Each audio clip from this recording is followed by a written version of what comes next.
السلام عليكم ورحمة الله وبركاته. مرحب بكم مرة تانية في أسرار عالم الرخام والجرانيت والكوارتز. الكوارتز اللي قدامنا ده رخام صناعي مواصفات أسباني، ولكن هو مصنع في الصين. والخامة دي هي تعتبر أنظف خامة موجودة من الكوارتز، لأن احنا عملنا عليها تجارب.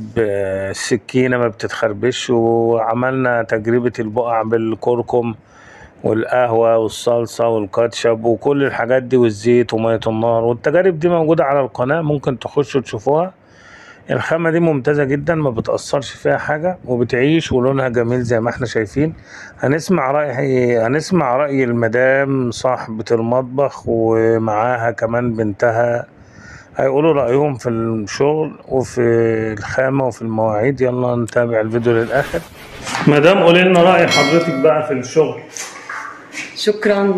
جميل جدا جدا الصراحه، حلو قوي قوي، تسلم ايديكم. والمواعيد تعبتوا قوي والمواعيد ممتازه الصراحه، هو اسبوع. عايزه تقولي حاجه تاني؟ لا خلاص، شكرا. الكوارتز حلو طب قوي، الحوض، اول مره اتعامل مع الكوارتز. ادينا رايك في الحوض بقى كده ونظافه تركيبتي بقى ما اقصدش الحوض بقى نفسه، اقصد تركيب تركيبه. الحوض تحفه.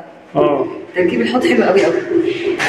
ما شاء الله، يعني الله اكبر، الرخام حلو جدا. رخامه جميل جدا، والشغل ما شاء الله جميل يعني، ومواعيدكم تمام. مواعيد مظبوطه جدا كمان. وشكرا لحضرتك. تمام، شكرا يا مدام، والف مبروك لكم.